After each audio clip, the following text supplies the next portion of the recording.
Wow, it really looks like UMiDigi is a new elephone, releasing a new phone every few months before the old one is even cold in the hands of consumers. Enter the UMiDigi Z1 Pro, the latest in the onslaught of Umi devices, this time coming in bright red.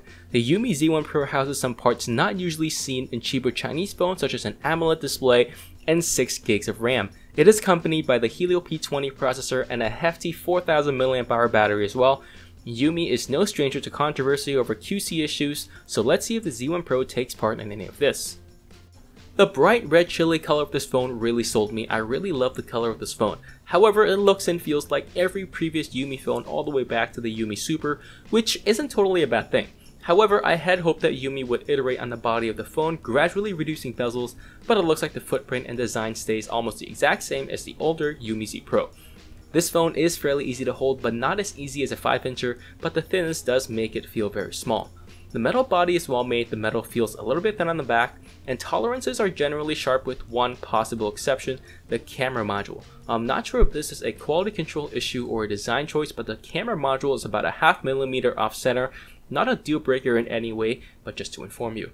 There is also one minor complaint, and that would be the capacitive buttons. They are not drawn on, which makes the location of the button rather ambiguous. What is even worse is that the hitbox is rather small, meaning that when you miss the capacitive buttons some of the time, you have to readjust and tap again. The Z1 Pro comes with an AMOLED display, something I rarely see from Chinese phones. If you place this side by side with an LCD, it shows a difference in color saturation between the two, with many people preferring the oversaturated colors on the AMOLED over the truer shades on the LCD, myself included. This display does have a slight blue-purple tint that is almost unnoticeable in real life, but does show quite noticeably on camera. Max brightness tops out at around 400 nits, which is quite respectable for an AMOLED, but LCDs still destroy. It is also quite easily viewable in sunlight. Touch is excellent, and Gorilla Glass 4 provides scratch protection and a smooth surface to swipe on. Moving on to the audio, Umi has been using the same AW8738 audio chip that they've used in almost every phone since the Umi Super, and this phone can provide some ear-shredding volume, and the quality is actually pretty decent as well. We have some fairly clear mids and highs, a bit of bass, but it is lacking.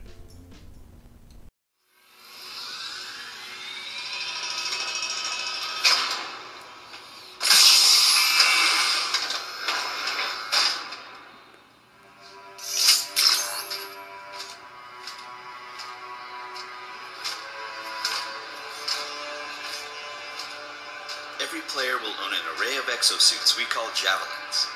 These suits give players superhuman capabilities and are heavily customizable, so they look and play how you want.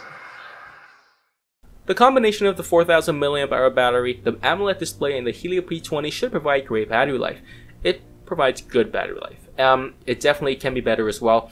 I obtained around 6 hours of screen on time with ease, finishing the day with 20% left. This consists of about 2 hours of YouTube, an hour of gaming, and around 2 hours of local video playback and miscellaneous stuff, and about 4 hours of Bluetooth music in addition to miscellaneous items. The one area where Umi has to improve on is standby battery drain. I was getting a guaranteed 1% battery drain every hour, with it jumping to 1.5% sometimes. This has to be solved if possible through software. We have the latest Android 7.0 nougat gracing the phone, and I must say that UMiDigi software optimization has taken a step up again over the older Z Pro, with this phone feeling even smoother when moving between home screens, even though the older Z Pro is more powerful. Launching apps, on the other hand, is a more ponderous process, with the Helio P20 struggling to keep up with even the Helio X20 in app launching speed, rendering the already overkill amount of 6 gigs of RAM almost useless, as the bottleneck is the processor. In fact, 4 gigs of RAM would have been plenty, with 3 gigs being passable for many users. The P20 doesn't affect gaming, is able to play all the games at 1080p without issue. Modern Combat, Asphalt, lighter games such as Super Mario Run ran without a hitch. The phone does get warm in the top left, but never gets burning hot as well. I also ran a malware scan that didn't find anything, and finally the fingerprint sensor is very accurate and works with wet fingerprints, but it's quite slow. The reception on this phone is great. The phone does not officially support 3G network bands here in Canada, but this is a trend in quite a few Umi phones where it gets 3G reception where it should not.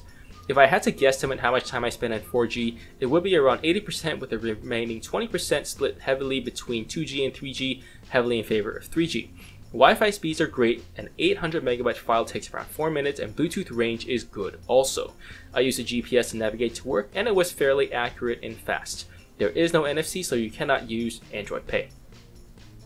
The camera is the weakest part of the phone, period. While I hesitate to call the entire camera bad, the photos don't come out amazing either. In normal mode, the detail is not bad as long as you keep your phone relatively still, but the phone snaps photos pretty quickly, so you don't have to be a statue forever. Color reproduction ranges from okay to great, with color sometimes being rather average and sometimes showing great saturation and vividness other times. Dark situations sees the camera struggling to keep noise and grain out of the photo, failing most of the time. HDR mode, on the other hand, should be left disabled most of the time. The HDR mode is way too aggressive, trying to equalize bright and dark spots when they aren't that far apart in the first place. You have to leave it off unless there are extremely obvious bright and dark spots, for example taking a picture of the sun. In those cases, the aggressive HDR does its job pretty well.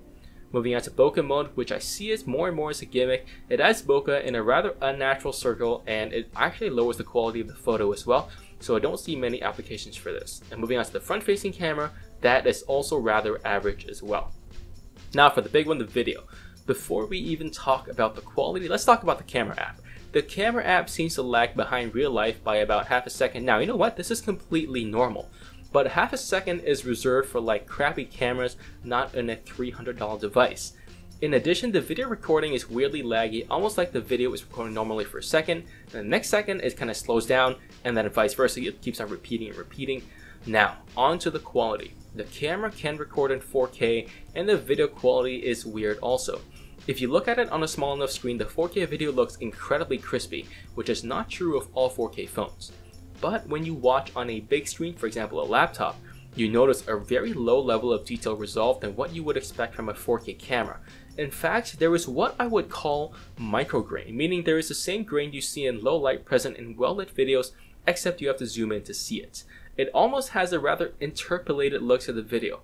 Overall, these items make for an unpleasant video experience, and it's really a downside to this phone. As a cheap person, I go for the best price to performance in any phone, laptop, tablet that I see, and I always don't understand why someone wouldn't pick the best price to performance device. And with this phone, I kinda get it. I mean, if you think about it, it loses in the important ways to the Xiaomi Redmi Note 4 with the Snapdragon 625, which gets better battery life, it's faster, and it's also cheaper as well.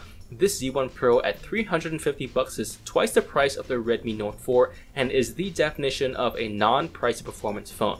However, I have actually fallen pretty hard for this UMiDigi Z1 Pro because of the Amoled Display and how beautiful the body is, and the battery life is not bad as well.